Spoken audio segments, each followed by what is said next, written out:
नमस्कार मंडळी, आज पुन्हा एकदा तुमच्या सर्वांचं स्वागत आहे आपल्या चॅनलमध्ये, ज्याचं नाव आहे अनलाईक हॉरर असं.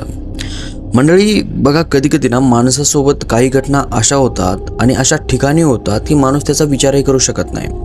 बघा, तुम्हाला जर कधी पण तुमच्या गल्लीमध्ये असो किंवा इतर कोण्याही गल्लीमध्ये असो, किंवा असं वाटत असेल की बाबा ही माझी रेग्युलर गल्ली आहे, माझा ओळखीचा रस्ता आहे, पण त्या जाग्यावर अचानक रात्री 12च्या नंतर जर तुम्हाला काही विचित्र गोष्टी वाटत असतील ना, तर तुम्ही तिथून लवकर निघून जा, नाहीतर तुमच्यासोबत फार भयानक प्रकार होऊ शकतो. बघा, विचित्र गोष्टी म्हणजे अशा की एखादी अशी वस्तू जी त्या गल्लीमध्ये रेग्युलरली दिसत नाही, किंवा एखादी अशी स्त्री जी त्या रेग्युलर गल्लीमध्ये राहत सुद्धा नाही. आता बघा, विचित्र म्हणजे आता कसं, एखादी स्त्री दिसली तर असं नाही की ती विचित्र आहे म्हणून. त्या स्त्रीचा आकार, ती स्त्री दिसते कशी, चालते कशी, यावर सुद्धा अवलंबून असतं. आता तुमची रेग्युलर गल्ली आहे, तुम्ही त्या गल्लीमधून येताय, जाताय, फिरताय, तुम्हाला माहिती आहे की या गल्लीमध्ये कधी काहीच होऊ शकत नाही. पण अचानक जर त्या गल्लीमध्ये कुणी असं आलं की त्याची हाईट कमीत कमी 8 ते 9 फूट आहे, एकदम सडपातळ, केस लांबसटक, आणि ती एकदम हळूहळू तुमच्याकडे चलत येते आणि हसतीये, तुमच्याकडे चालत येते आणि हसतीये. तिचा चेहरा पूर्णपणे नॉर्मल माणसासारखा असतो, फक्त तिची जी स्माईल असते ती खूप मोठी असते.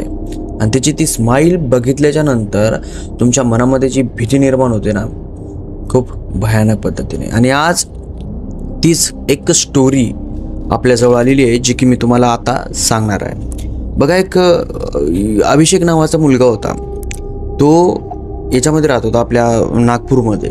आता तो ना त्याच्या मित्रासोबत नेहमी बाहेर फिरायचा. त्याच्यापाशी एक मोठी गाडी होती, म्हणजे 2 व्हीलर, पण मोठी होती, थोडीशी महागडी गाडी होती.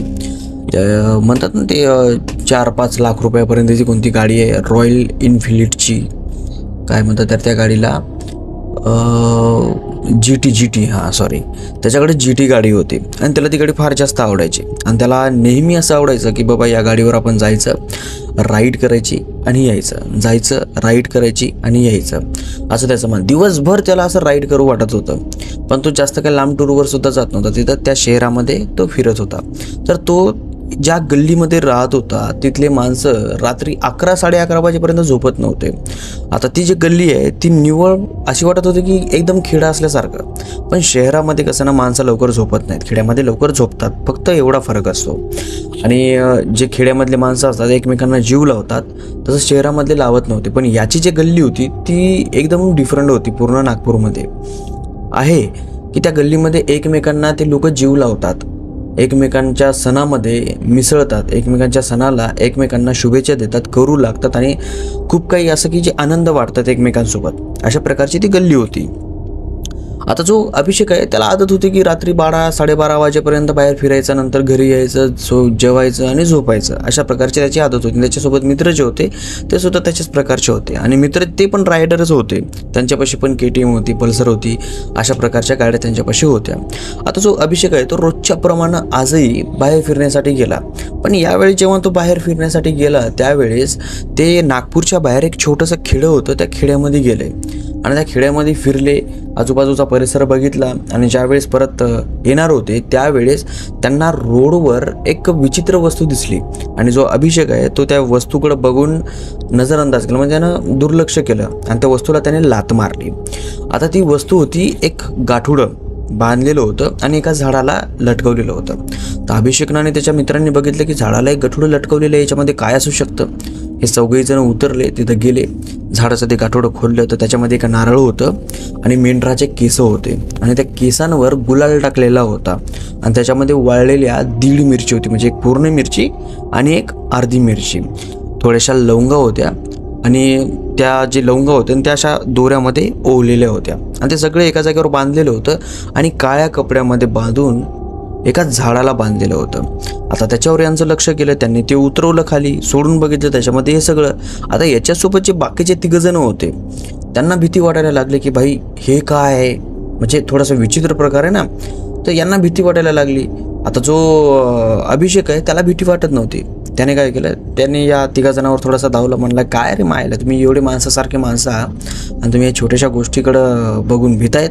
अरे असलं काही नसतं रे, ह्या फक्त काल्पनिक गोष्टी आहेत आणि ह्या गोष्टींना जर आपण भीत राहिलो तर आपण पुढं कधी जाणार. आणि आपण म्हणजे चांगल्या पद्धतीने प्रगती करणार कसे? आपण जर आत्तासुद्धा अंधश्रद्धेमध्ये विश्वास ठेवत राहिला तर आपले चांगल्या पद्धतीने विकास नाही होणार ना. आणि तुम्ही या गोष्टीवर विश्वास करताय, अरे काहीच होत नाही. आता सगळेजण व्हायला लागले, भाई जसं सोडले तसं बांधून ठेवून दे. पहिले तर सोडायलाच नव्हतं पाहिजे होतं. आता ते सोडलं सुद्धा अभिषेकच्या म्हणण्यावर. अभिषेक असाच फोर्स करू लागला, रे बघा सोडून, जर काय किमतीवान वस्तू असली असती तर आपलाच फायदा होईल म्हणून. आणि त्याचे मित्र त्याला म्हणत होते, अरे नको रे भाई, काही वेगळं असू शकते. आणि त्यांचे मित्र जसे म्हणत होते तसंच घडलं. याच्यामध्ये काहीतरी वेगळं त्यांना दिसलं, पण अभिषेक मानत नव्हता. आणि अभिषेक त्यांना प्रूफ करून दाखवतो की असलं काहीच नाही. आता त्याचे मित्र त्याला म्हणतायत की बाबा ही गोष्ट ना एकदम झटपट दाखवत नाही रिझल्ट, या गोष्टीमध्ये थोडासा वेळ लागतो. आणि ज्यांनी पण हे केलं, तू जर या गोष्टीसोबत काही खेळला बिळला तर तुझ्यासोबत सुद्धा वाईट होऊ शकतं. पण अभिषेक मानायला तयार नव्हता. अभिषेक म्हणलं की रे हम खडे तो डायरेक्ट शेर से भिडे, असला अभिषेकचा प्रकार होता. तर अभिषेक त्यांच्या समोर त्या गठुड्याला लाथ मारतो आणि ते गठुडं रोडच्या साईडला असं फेकून देतो, म्हणजे लातनच फेकून देतो. गाडीवर बसतात, घराकडे येतात. घराकडे आल्याच्या नंतर आता संध्याकाळचे 4-4:30 वाजलेले असतात. जेवण वगैरे करतात आणि चौघही जण परत एकत्र येतात आणि परत आपल्या गल्लीच्या बाहेर म्हणजे नागपूरमध्ये फिरण्यासाठी आपल्या गाडीवर निघून जातात. आता रात्रीचे 12 वाजले होते आणि 12 वाजता हे चौघही जण आले होते. आता जे अभिषेकचं घर होतं ना ते गल्लीमध्ये सगळ्यात शेवटला घर होतं आणि जे बाकीचे 3 जण होते त्यांचं घर अलीकडचंच होतं. येता प्रत्येकजण आपापल्या घरामध्ये गेला आणि आता जो अभिषेक आहे तो त्याच्या घरापाशी गेला. आता जो अभिषेक आहे त्याचं घर जे होतं ते थोडंसं छोटं होतं आणि त्याच्या घरामध्ये त्याची गाडी लावायला जागा नव्हती आणि त्याची गाडी जरा दुसऱ्या जागेवर लावायची. मध्ये अशी गल्ली, अभिषेकचं घर इकडच्या बाजूनं आणि अभिषेकची जी दुसरी जागा आहे गाडी लावण्याची ती इकडच्या बाजूनं होती. अभिषेकची जागा होती, शेड वगैरे होतं, त्या शेडमध्ये तो गाडी लावायचा, पण ते रोडच्या इकडच्या साईडला आणि अभिषेक ज्या घरामध्ये राहत होता ते घर इकडच्या साईडला होतं. अभिषेक जातो, दरवाजा उघडतो, आपली गाडी आपल्या शेडमध्ये लावतो, दरवाजा बंद करतो आणि बाहेर येतो. जेच त्याच्या घराचा तो दरवाजा उघडणार की त्याच्या कानावर आवाज येतो, अभिषेक शांत बसतो. आता इमॅजिनेशन करा, तुम्ही इमॅजिनेशन करा किती भीती भयानक असते बघा. रात्रीचे 12 वाजून गेलेत, तुम्ही तुमच्या गल्लीमध्ये आहात, गल्लीमध्ये कुणीच नाही आहे, एकदम सुनसान गल्ली, सगळीकडे अंधार, कुत्रंसुद्धा भुकत नाही आहे, फक्त किरकिऱ्यांचा आवाज येतो, कुर कुर कुर कुर असल्या प्रकारचा आवाज येतो. आणि तुम्ही तुमच्या घरापाशी जाता आणि तुमचा दरवाजा उघडण्याचा प्रयत्न करता तेवढा तुमच्या कानावर आवाज येतो आणि तो आवाज तुम्हाला ऐकू येतो की ॲक्च्युली त्या आवाजाने काय म्हणलेलं आहे. तर तुम्हाला कसं वाटेल? तुमच्या आसपास कुणीही नाही, अर्धी रात्र झाली, गल्ली सुनसान आहे, कसं वाटेल? कसं काळीच धडधड करेल ना. सेम तशा प्रकारे अभिषेकचं व्हायला लागलं. काळीच एकदम धडधड व्हायला लागलं. त्याला कळत नव्हतं की नेमकं व्हायलंय काय, हे आवाज कुणाचा आहे. तो पाठीमागं वळून बघतो, तो दूरपर्यंत गल्लीमध्ये कोणी नव्हतं. आता त्या गल्लीमध्ये लाईट होते प्रत्येक ठिकाणावर, जे MIDCमध्ये लाईट असतात ना तशा प्रकारचे त्या गल्लीमध्ये सुद्धा खांब्यावर लाईट लावलेले होते. आता अभिषेक आहे, त्याला थोडंसं विचित्र वाटलं. अभिषेक परत दरवाजाची कोंडी उघडतो आणि दरवाजा आत ढकलतो. जसा त्याने दरवाजा आत ढकलला तसं त्याच्या कानावर एक टवदार आवाज आला, अभिषेक. तो एकदम स्तब्ध झाला आणि तो आवाज एका स्त्रीचा आवाज होता. तो एवढा स्तब्ध झाला की तो कन्फ्यूज झाला की एवढ्या रात्री मला हाक मारलीच कुणा, आणि ते पण एका स्त्रीने. तो एका जागेवर थांबला आणि तो ज्या जागेवर थांबला ना त्या जागेवर त्याला आवाज ऐकू येऊ लागला, कुणीतरी चलत त्याच्याकडे येतोय. आता बघा, नॉर्मली जर शांतता असेल, आपण जर एका जागेवर थांबलेलो असेल तर नॉर्मली जर कोणी चलत जरी आपल्या जवळून गेलं तरी आपल्याला कळतं की आपल्या जवळून कोणीतरी चलत गेलंय म्हणून. तसं अभिषेकला जाणवलं की याच्यापाशी कोणीतरी येतंय म्हणून. अभिषेक थांबलेला होता. अचानक ती जे आवाज आहे याच्यापाशी येण्याचा, तो डायरेक्ट याच्या पाठीमागे येऊन थांबला. याच्या अंगाला पूर्णपणे घाम सुटला, याचं अंग पूर्ण चळचळ कापायला लागलं, याच्या चेहऱ्यावर पूर्ण घाम यायला लागला. हटाळी असते, हटाळीहून त्याच्या घामाचा थेंब गळायला लागला. तेवढं त्याच्या खांद्यावर कुणीतरी हात ठेवतं. हात ठेवल्याच्या नंतर हा विचार करतो की आज मी मेलो, आज मी राहत नाही, आज माझा जीव गेला. तेवढ्यात परत त्याच्या कानावर आवाज आला ओरडण्याचा आणि तो जो हात आहे तो अचानक गायब झाला. तो घसर मागं बघतो, तो कोणीच नसतं, पण एक ओरडण्याचा आवाज येतो असा की अरे बापरे असल्या प्रकारचा आवाज.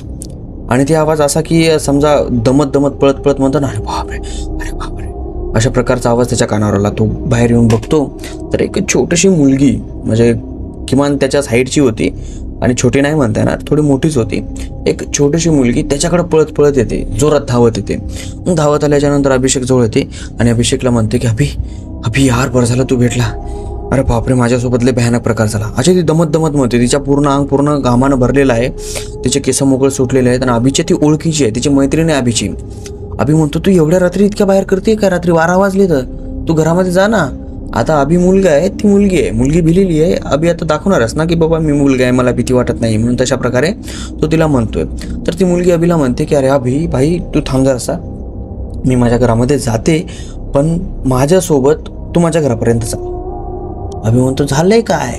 ती मुलगी म्हणते तू चाल तर खरं माझ्यासोबत माझ्या घरापर्यंत. अभि म्हणतो ठीक आहे मी येतो तुझ्यासोबत. आता अभिचं जे घर होतं या बाजूला इथलं आणि त्याच्या मुलीचं घर होतं ते इकडच्या बाजूला होतं. पण ती मुलगी त्याच्या घराच्या समोर अभिकडे आली होती. अभि म्हणला की अरे तू तुझ्या घर ओलांडून माझ्याकडे आली आहेस तर तुला तिथून तितक्यात घरामध्ये जात येत नव्हतं का? ती म्हणली की माझ्या घराच्या गेटपाशी कोणीतरी आहे आणि ते खूप भीतीदायक वाटतेय, तू चाल, मला माझ्या घरापाशी सोड, मला भीती वाटते, तू सोडतो का नाही मला ते सांग. आता अभिची मैत्रीण होती. अभि मला की ठीक आहे चला सोडतो. मग अभि तिला सोडण्यासाठी निघाला. तिथं जातो घरापाशी, घराचा दरवाजा ती उघडते आणि अभि तिला म्हणतो कुठं येतो, कोणी तर दिसत नाहीये. तर ती अभिकडे थोडं शांतपणाने बघते आणि रस्त्याकडे बघते. आता ती त्या रस्त्याकडे बघते ज्या रस्त्याकडून आपण गल्लीमध्ये शिरतो तिकून. अभि म्हणते की आहे लय भयानक आहे, माझं खोटं वाटतंय ना तुला, तू बघ त्या रस्त्याकडं. अभि त्या रस्त्याकडे बघतो, जी गल्ली ती स्टार्ट होते तिकडं पलीकडं, आणि इकडं बघतो तर इकडचा दरवाजा बंद असतो आणि ती घरामध्ये गेलेली सुद्धा असते. आता अभि विचार करतो की इकडं कोण आहे. तेवढ्यात अभिला त्या आता रस्ता थोडासा असा टर्निंग पॉईंटचा असतो, थोडासा असा कललेला रस्ता असतो, ती गल्ली थोडी कललेली असते. तर अभिला एक सावली येताना दिसली त्या लाईटांमध्ये आणि ती सावली समोर येते आणि जेव्हा ती सगळी सावली येते आणि त्याच्या पाठीमागं जे कोणी पण आहे ते समोर होतं त्यावेळेस अभिच्या पायाखालची जमीन सरकते. आणि अभिने तसला प्रकार या अगोदर कधीही बघितला नव्हता. त्यावेळेस अभिच्या डोक्यामध्ये फक्त एकच येतं की आपले मित्र दुपारी म्हणत होते की त्या पोटल्याला लात मारू नको, कदाचित त्याच पोटल्यामुळं आपल्यासोबत असं होतंय. आता जो अभि आहे तो मैत्रिणीच्या घरामध्ये जाण्याचा प्रयत्न करत होता, पण त्याने विचार केला की या टायमाला जर आपण हिच्या घरामध्ये गेलो तर तिच्या घरचे काय म्हणते, त्यामुळे त्याने तिथे केलं नाही. आणि तो मागं सररायला आणि आपल्या घराकडे जाण्याचा प्रयत्न करत होता, पण त्याचे पावलं उचलत नव्हते. तेवढ्या तिची समोरची आकृती ती हळूहळू चलत त्या गल्लीमधून अभिकडे येत होती. आणि ती एवढी भयानक दिसत होती की पूर्ण मोकळे केस होते, 8 ते 7 फूट उंच ती स्त्री होती ती ॲक्च्युलीमध्ये प्रकाशामध्ये दिसत होती. ती स्त्री होती एकदम रिलॅक्स, पूर्ण आपले हातपाय मोकळे असे सोडलेले, आणि ती चलतीये फार विचित्र. आता नॉर्मली माणूस चालल्याच्या नंतर माणसाचा झोक थोडासा इकडे जातो थोडासा इकडे जातो, पण त्या सावलीचा त्या स्त्रीचा झोक अजिबात इकडेही जात नव्हता. ती थोडीसुद्धा मान इकडेही कलवत नव्हती, थोडीसुद्धा मान इकडे पलीकडे कलवत नव्हती. ती सरळ येते आणि अभिच्या समोर 10 फूट अंतरावर येऊन थांबते आणि एकसारखी अभिकडे बघतीये. आता अभिकडे बघितल्याच्या नंतर अभिला ती दिसतीये, पूर्ण प्रकाश तिच्यावर पडतोय कारण की पूर्ण गल्लीमध्ये लाईट होते. आता त्या गल्लीमध्ये CCTV कॅमेरा सुद्धा लावलेला होता. आता जो अभि आहे तो एकसारखा तिच्याकडे बघतो. अभिचं पूर्ण असं शरीर पातळ होतं. अरे इमॅजिनेशन करा, तुमच्या समोर अचानक असं काही भयानक आलं तर भीती वाटणारच ना. तसंच अभिला सुद्धा झालं, एकदम खतरनाक पद्धतीने भीती वाटायला लागली त्याला. तो कसा बसा मागं सरकतो आणि पळत पळत आपल्या घरामध्ये जातो, दरवाजा उघडतो आणि गपगुणानं आपल्या रूममध्ये जाऊन झोपी जातो. रूममध्ये झोपी गेल्याच्या नंतर सकाळी तो उठतो. उठल्याच्या नंतर आपल्या आईला सांगतो की माझ्यासोबत असं झालंय, आणि तो त्याच्या मित्रांना सुद्धा सांगतो. त्याचे मित्र म्हणतात की तुला म्हणत होतो की त्या पोटलीला लात मारू नको, पण तू ऐकला नाहीस आणि हे सगळं झालं. आता जो अभि आहे, 1 मिनिट, तुम्हाला माझं खोटं वाटतं ते आत्ता पण अभिला विश्वास पटत नाही की त्या पोटलीमुळे मला असं झालंय म्हणून. आता अभि त्या मित्रांना म्हणतो की अरे 1 मिनिट, आपल्या याच्यामध्ये CCTV कॅमेरे होते, मी तुम्हाला दाखवतो. ती रेणू सुद्धा माझ्याजवळ आली होती आणि ती जी बाई आहे ती बाई सुद्धा आली होती. CCTV कॅमेऱ्यामध्ये 100% दिसणार. तो जातो, CCTV कॅमेरे चेक करतो, जे पण ते गल्लीचा ते मेंबर असतो त्याच्या तिथं, आणि बघतो तर त्या CCTV कॅमेऱ्यामध्ये कुणीच नसतं. हा एकला अभिच असतो. तिकडून येतो, रेणूच्या घरापुढे उभा राहतो, तिथून परत भीतो, असा करतो आणि परत वापस पळतो आणि त्याच्यासोबत कुणीच नसतं. तो अभि म्हणतो की अरे मी आता या टायमाला रेणूला घेऊन आलो होतो. सगळेजण म्हणतात की नाही, आता CCTV कॅमेरा खोटा बोलेल का. अभिला काही समजत नव्हतं आणि या टायमाला अभिला विश्वास पटला की मित्र म्हणत होते ते खरं आहे. ते जे आहे ना ते ॲक्च्युलीमध्ये खरं आहे. त्यावेळेस जो अभि आहे तो मित्रांना म्हणतो की भाई तुम्ही म्हणत होते ते अगदी खरं आहे आणि माझ्या कोणती चुकी झाली. मग त्याची जी आई आहे त्याच्या आईला हा सगळा प्रकार सांगतात की आम्ही त्या गावाला गेलो होतो, त्या गावाला एक पोटली सापडली, तिला लात मारली आणि त्याच्यामुळे माझ्यासोबत असं झालं. मग त्याची आई एका महाराजाकडे घेऊन जाते आणि तो महाराज अभिवरून कम्प्लिटली 50 लिंब असे फिरवतो आणि कापतो आणि फेकून देतो. आणि जितके पण ते लिंब फिरवून कापून फेकून दिले त्या सगळ्या लिंबामधून घाणेरडा वास येऊ लागला. त्यावर तो महाराज त्याला म्हणला की बाबा तुमच्या मुलावर एक आत्माचा प्रभाव होता जो की आता मी काढला आहे आणि असंच कुठेही जर काही वस्तू दिसली तर त्या वस्तूला उचलू नका किंवा त्या वस्तूला काही छेडछाड करू नका. कधी काय होईल काय सांगता येत नाही. तर आजची स्टोरी आपली इथं संपली आहे. स्टोरी आवडली असेल स्टोरीला लाईक करा, चॅनलला सबस्क्राईब करा आणि हां या स्टोरीला तुम्ही एक मनोरंजनाचं माध्यम म्हणून बघायचं. रिअल लाईफमध्ये जास्त करून असला काही प्रकार होत नाही आहे. तर मनोरंजन बघतो ना आपण तशा प्रकारे मनोरंजन बघायचं. जसं हॉलिवूडचे पिक्चर, बॉलिवूडचे पिक्चर तसल्या प्रकारचं बघायचं. ओके ठीक आहे, बॉलिवूडमध्ये कसं हिरो मरतो आणि परत जिवंत होतो किंवा विलन मरतो आणि परत जिवंत होतो, तशा प्रकारचं असं थोडंसं मनोरंजन टाईप समजून घ्यायचं. आणि हां जर तुमच्यापाशी अशी एखादी स्टोरी आहे तर माझ्या डिस्क्रिप्शनमध्ये माझ्या इंस्टाग्रामची लिंक आहे, त्या लिंकवर तुम्ही क्लिक करा आणि माझ्या इंस्टाग्रामवर तुमच्याजवळ एखादी स्टोरी असेल तर मला DM करा किंवा मला SMS करा. चला तर भेटूया समोरच्या स्टोरीमध्ये. तोपर्यंत नमस्कार.